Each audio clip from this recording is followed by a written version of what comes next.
இப்போ கடலைக்கறி செய்யறதுக்கு கருப்பு சுண்ட கடலையை முன்னத்து நாள் நைட்டே ஊற வச்சு வேக வச்சு எடுத்துருக்கோம். வேக வச்ச தண்ணியும் எடுத்து வச்சுக்கோங்க. அதுக்கப்புறமா அரை மூடி தேங்காய், சோம்பு 1 ஸ்பூன், சீரகம் 1 ஸ்பூன், மிளகு 1 ஸ்பூன், மிளகாய் தூள் 1 ஸ்பூன், மல்லித்தூள் 2 ஸ்பூன், மஞ்சத்தூள் 1 ஸ்பூன், அப்புறமா இஞ்சி பூண்டு சின்ன வெங்காயம் ஒரு 10லேருந்து 15 சின்ன வெங்காயம் எடுத்திருக்கோம். இது எல்லாத்தையுமே ரெடி பண்ணிட்டு ஒரு பேன்ல கொஞ்சம் எண்ணெய் விட்டுக்கோங்க. எண்ணெய் விட்டு சீரகம், சோம்பு, மிளகு இதெல்லாம் ஃபர்ஸ்ட் ஆட் பண்ணிக்கோங்க.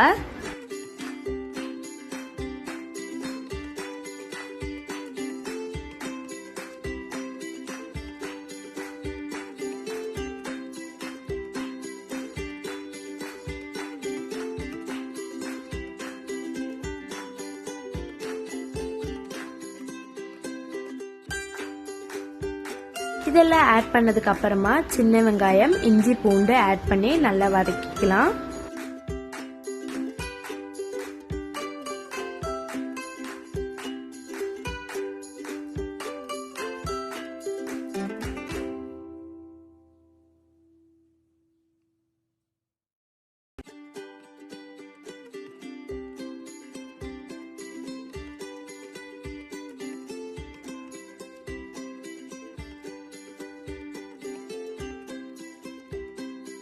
இப்போ இதெல்லாம் நல்லா வதங்கினதுக்கு அப்புறமா தேங்காய் ஆட் பண்ணிக்கலாம்.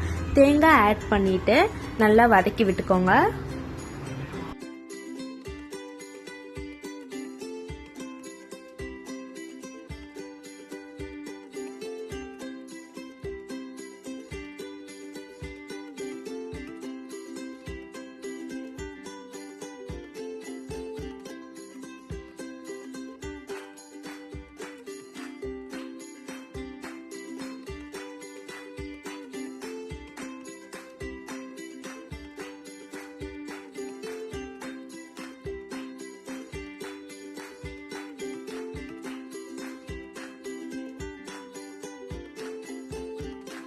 அதுக்கப்புறமா நம்ம மல்லித்தூள், மஞ்சத்தூள், மிளகாய் தூள் எடுத்து வச்சிருக்கோம் இல்லையா, அதையும் ஆட் பண்ணி நல்லா வதக்கிக்கலாம்.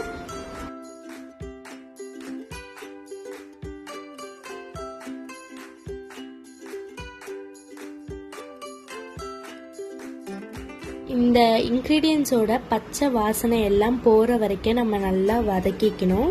இப்போ நான் 1 ஸ்பூன் அளவு கரம் மசாலாவும் ஆட் பண்ணிக்கிறேன். இப்போ அதனால ஒரு நல்ல ஸ்மெல் கிடைக்கும். ஓகேங்களா? இதெல்லாம் இப்போ நல்லா வதங்கிடுச்சு. இப்போ நம்ம ஸ்டவ் ஆஃப் பண்ணிடலாம். சூடாறினதுக்கு அப்புறமா மிக்ஸி ஜாரில் ட்ரான்ஸ்ஃபர் பண்ணிட்டு தண்ணி ஊற்றி ஒரு பேஸ்ட் மாதிரி அரைச்சி எடுத்துக்கலாம்.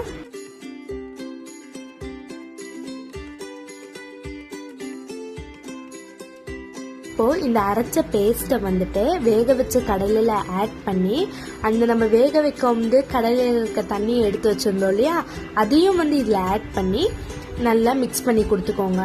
இது நல்லா கொதிக்கணும். அது வரைக்கும் வெயிட் பண்ணிக்கலாம்.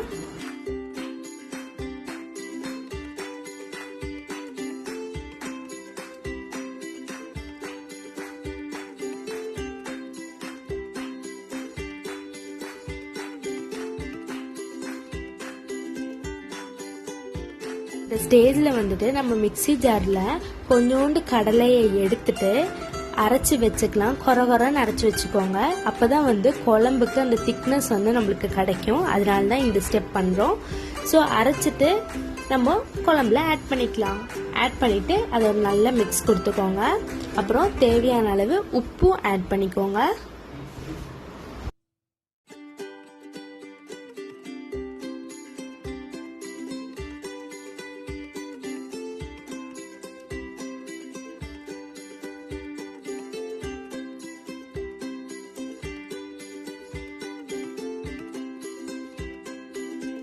இப்போ குழம்பு நல்லா கொதிச்சிருச்சு. நம்ம இப்போ தாளிச்சிடலாம். தாளிக்கிறதுக்கு ஒரு பேன்ல எண்ணெய் ஊற்றிக்கோங்க. எண்ணெய் ஊற்றி எண்ணெய் சூடானதுக்கு அப்புறமா கடுகு, ஜீரகம் போட்டுக்கோங்க.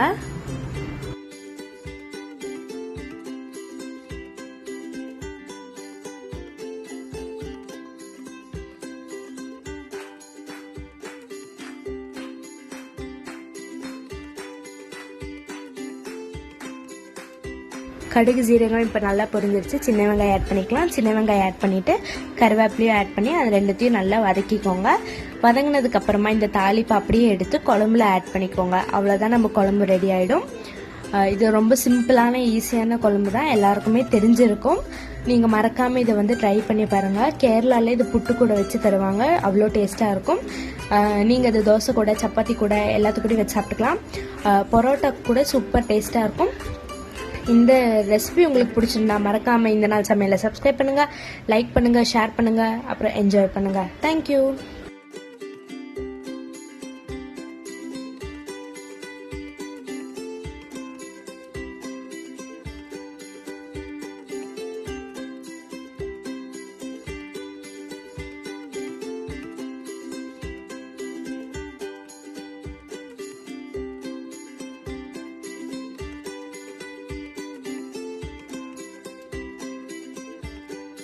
இந்த ரெசிபியோட இன்க்ரீடியன்ட்ஸ் டீட்டெயில்ஸ் எல்லாமே நான் வந்து டிஸ்கிரிப்ஷனில் கொடுக்குறேன், மறக்காமல் செக் பண்ணிக்கோங்க. நான் மற்ற என்னோட வீடியோஸ் எல்லாத்தையுமே டிஸ்கிரிப்ஷனில் கொடுக்குறேன். ப்ளீஸ் அதையும் லைக் பண்ணி ஷேர் பண்ணி சப்போர்ட் பண்ணுங்கள். தேங்க்யூ.